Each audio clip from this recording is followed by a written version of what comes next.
Hey guys! So today we're going to be doing a painting of a fox out in the middle of the snow. He's just kind of, looking up, just enjoying the falling snowflakes. Really cute painting. It's going to be pretty easy, just like the rest of the ones that we've been doing.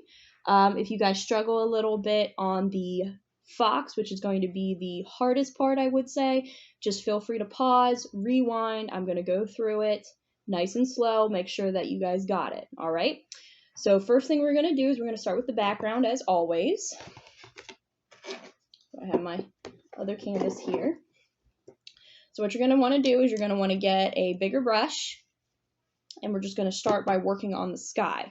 Now the sky, I have it as like a gray with a hue of blue in it.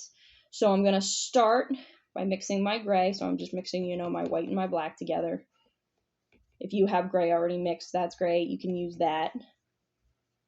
I don't usually buy it from the store just because I can mix my own, but whatever, it doesn't really matter. It's all personal preference. So we're going to start by going back and forth. To make your sky, you're going to want to be about maybe midway. So back and forth. You can feel free to add a little bit more white if you want some more white in there. That'll lighten it, or if you want a little darker, add a little bit more black to it. That'll work too. And at this point here, I started adding just a hair of blue in it just to give it that almost more of like a bluish gray. It's a little bit more of a softer gray, kind of less threatening, a little bit more soothing, like maybe an evening light mist as opposed to a thunderstorm. So usually I just go back and forth with different colors. Just make sure you're going the same direction with your brush strokes, because those brush strokes are what's giving it that soft sky-like texture. Because if you start going like, up and down like this, it's not gonna look the same. So you're gonna want to make sure you keep going back and forth. Keep blending those colors together. If you feel like you got too much blue in there or the blue is too bold, just add some more white and just blend it in. It's best to do it while the painting's still wet because it's going to help with that blending technique. All right. I'm going to add a little bit more black because I want it a little bit darker. There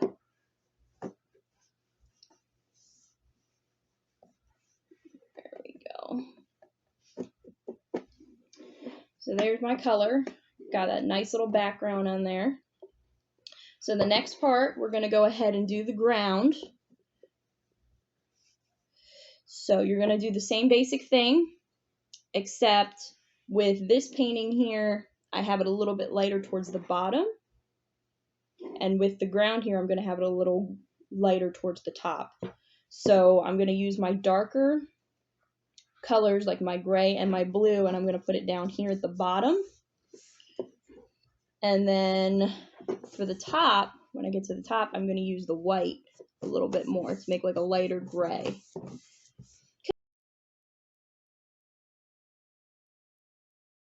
So once you guys are completely done, we already have the gray sky and the white snow here at the bottom, just back and forth with the white and a little bit of gray at the bottom.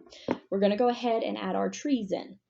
So with our trees, I just did a lighter gray, kind of a mix of in the middle, not too dark, not too light, but a little bit more on the lighter side. So if you go ahead and mix up a lighter gray, or whatever gray you have, just add white to it. And we're going to go ahead and we're just going to make real simple strokes. These trees are not going to be like super complicated or anything. It's the middle of winter. They're going to be just basic trees, no leaves, not many branches, not much of anything. So you're going to go ahead and start from where your ground starts here, and you're just going to do an upward stroke in order to make your tree. You might have to go over it a few times, but it's going to be very light in color because these trees are going to be in the distance. You want them to look like they're a little bit further away. So, like I said, you can go over it multiple times because it is a lighter gray. It might help to do a couple layers, and that's fine. If you feel like it's too light, go ahead and just darken it up again by adding black and go over it again. We will be outlining them a little bit here in a few minutes, so it's going to look a little bit more like a tree after that. We're just putting the basic lines down. So go ahead and do that. Put as many in the background as you want. They can be as thick or as thin as you want as well. Maybe make a couple, like 1 or 2 branches coming out of the main trunk. That's fine. You want it to be fuller looking, but not too terribly full. All right.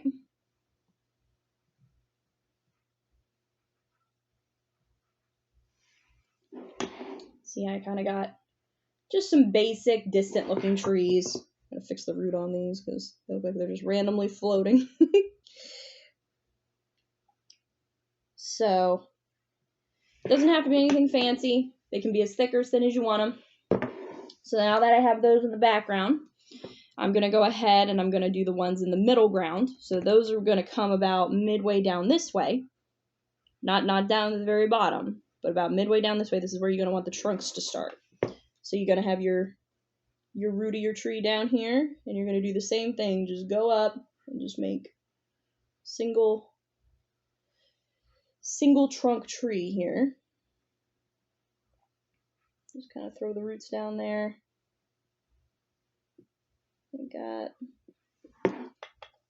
So you kind of got one more in the middle ground. And for the colors of gray, if you guys have any questions on that, whatever color gray you want to use for that, I use a little bit darker one since we want to make it look like it's a little closer. So same thing on the other side. And it might be a little hard to see your trunks because there's a lot of gray going on here. That's okay. We're going to outline them here in a second, or you can have someone else help you outline them when we get to that point. All right, so now we've got all the trees in the background, and then we got 2 trees in the middle ground, and then we're going to put 2 more on the foreground here. So we're going to do, again, a little bit darker of a gray, add a little bit of black to mine here, and then we're going to just do ones that are kind of along the side here. And you're not going to see the root of these trees because they're so close that they're going to be just the trunk you're seeing. So I'm putting them on the side here. It's a nice thick one just along the edge here. By putting all these different layers of trees, you're giving this picture a lot of dimension. So it doesn't just look like a flat painting. It actually looks like a scene from, like, out if you're going for a walk out in the snow, because it feels very real, like you're looking through the trees at all these other trees in the background in the dark sky. So, all right, I got that done. We've got the back trees, the middle trees, and the front trees here. So we're going to let this dry. You guys can go ahead and dry your paintings, and then we'll be right back to do the fox. Okay?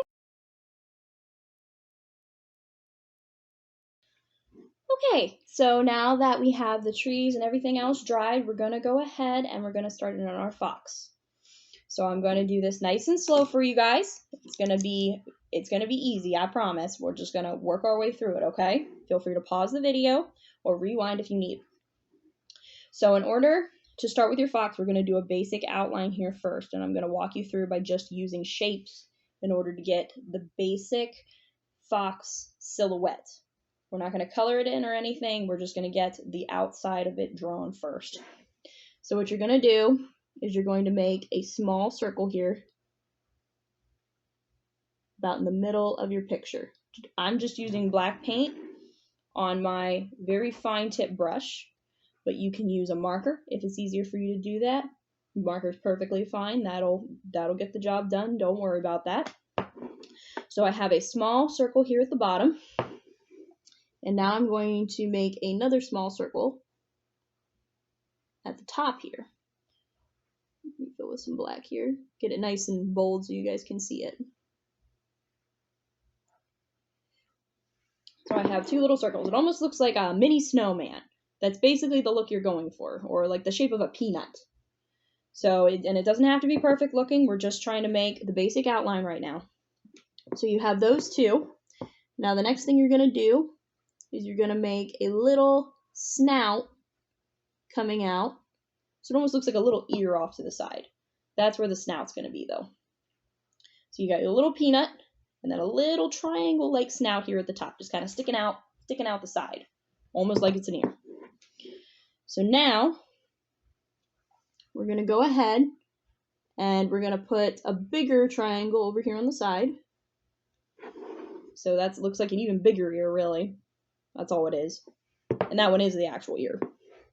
And then we're gonna do another one up this way on the other side. So it's before the snout, but before, like, it's after the snout here and then before the ear here. So it's kind of in the middle, but not quite. It's more off to the side. So it almost looks like he's got 2 ears over here and 1 ear here. But it's just the fox looking off to the side. Okay? So now that we have that, even if you guys think it looks really wonky right now, it's okay. Just trust me. I promise. When you put the orange on, it's going to look a lot better. So I'm going to go ahead and dip into my orange here. And since I don't have orange, I'm just mixing red and yellow together. If you want a lighter orange, mix more yellow. If you want a darker orange, mix more red. Whatever you guys want there. And I'm going to go ahead and I'm going to fill this in. So take your time.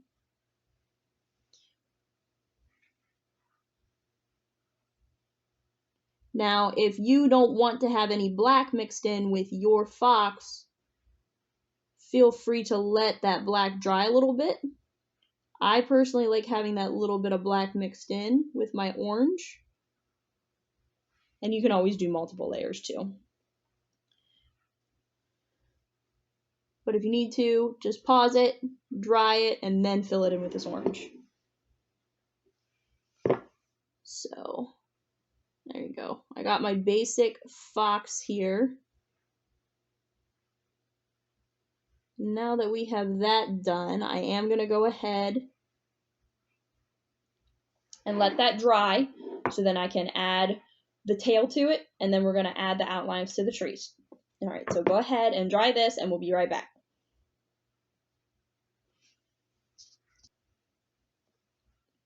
All right, guys, so now that we have our little fox all dry, we're going to go ahead and we're going to make his tail quick. So go ahead and mix up your orange again.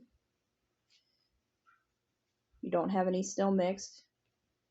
And what we're going to go ahead and do is we're going to make just kind of like, it's going to be kind of like a sweeping motion just to make a nice, soft, just wispy tail. There's really no wrong way of doing this. It's however the tail is just going to turn out. It almost kind of looks like a sideways flame, I would say. Like the flame on a candle. So go ahead and connect it to the bottom of the butt here. So see how it kind of looks a little bit like a sideways flame. So it's a little bit rounder, or like a round like a teardrop or a raindrop, pointier at the top, but on its side. So you can kind of see how it looks like a raindrop there, just on its side when you turn it this way. So if it's easier for you to like flip it sideways in order for you to get it to that shape, that's fine. But as long as you get it to like that basic shape, you're good. Because they've got pretty like thick, just kind of like wispy type tails. So we go ahead and we did that. So we're going to have to let that dry before we do the final touches on our fox. Because we still got to add a couple little details to him, make him look a little bit more foxy. So now we're going to go ahead and we're going to work on our trees. Now, if you recall on the trees, I really didn't do like a thick outline. I didn't like actually take like a Sharpie and outline them. That is an option for you if you'd like to do it that way, and especially if your trees turned out to be almost the exact same color as your sky to the point that they're like blending in and you can't see them. So you can do it that way, but I'm going to show you the way that I did it. So what I did is I took just a little bit of black on a very thin a very thin brush. And you can use a marker for this part too, that's fine. And we're gonna just add, I'll show you here in a second, little lines. Very thin lines on your tree there. So you see it, I have it just made like 3 little lines. Because these are birch trees. And birch trees have that really fun bark that, you know, is like peeling off all the time and everything. So this kind of gives it that illusion that it's, you know, a birch tree. So I'm going to do that a few times. You can do 2s or sets of 3s. If you do 3, it kind of makes it look like there's more lines, looks a little bit fuller, but you can just do 2 if there's only room for 2. That's perfectly fine. So I'm kind of doing it on multiple of the trees, just different places, just kind of space them out. You're going to also do it on the front trees as well, so I'm going to go ahead and do some of those there. And then we also do them in like the middle trees that are about midway. So right in there as well. So there we go. We have some of our black lines on all of our trees. Now we're also going to do the same thing but with white paint. So go ahead, rinse out your brush, get all that black off of there or else this is going to turn gray. Dip it in some white, same small brush. And we're going to do the same thing, but you can come in from like the opposite side because you can come in from either side with these. And I'm going to outline just a little bit with the white too. Again, kind of gives it that nice illusion of birch tree. Go back and get some more paint.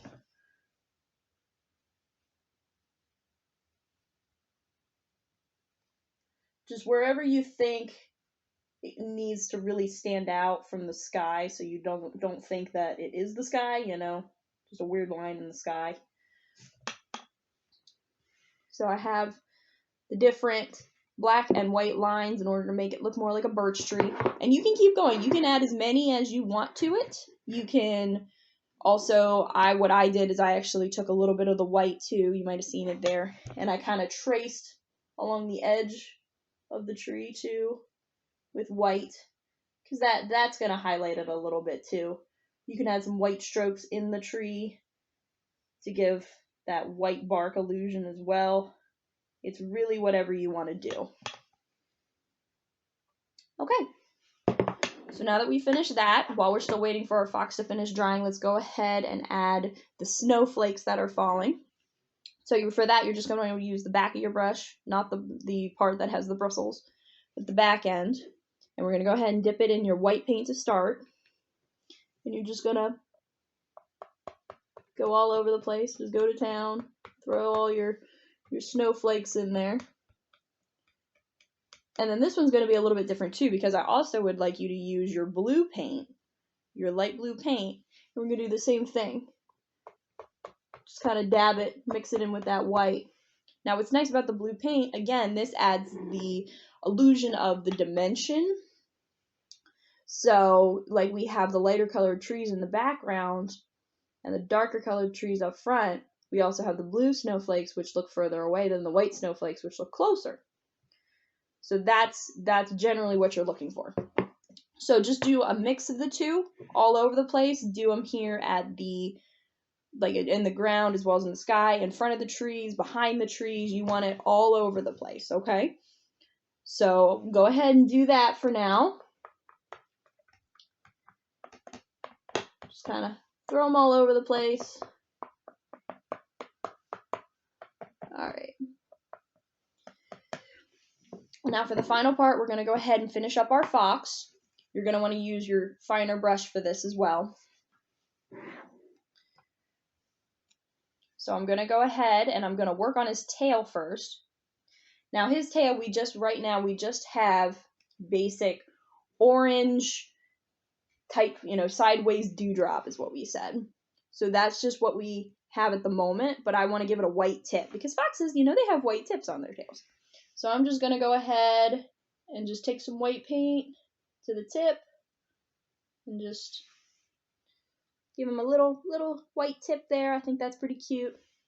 And then foxes also have white bellies.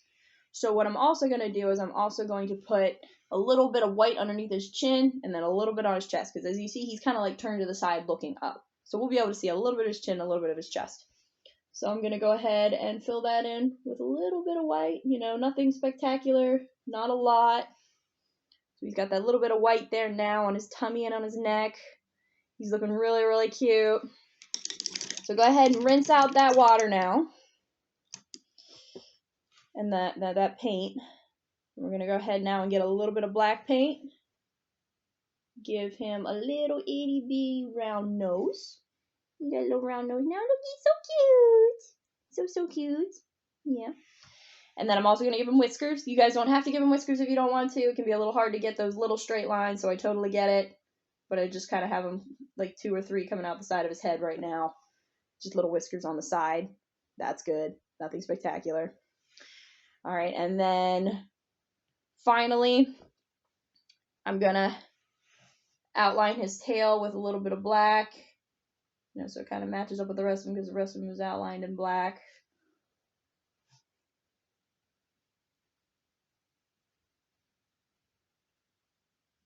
All right. So we got ourselves our little fox there. And now at this point, if you guys want to go ahead, add more snowflakes, you can. In my original painting, I also had a larger snowflake just kind of hanging out right here above his nose. If you want to do that, you can. Just kind of make like a bigger circle with some like rays coming out of it, like a sun, like a little mini sun, that's fine. But other than that, I mean, feel free to add a little bit more to your trees, a little bit more lines for your birch trees, more snowflakes. That's pretty much it then, guys. And then you have yourself your little fox in the snow. All right, so thank you guys so much for joining me. I'll see you next time.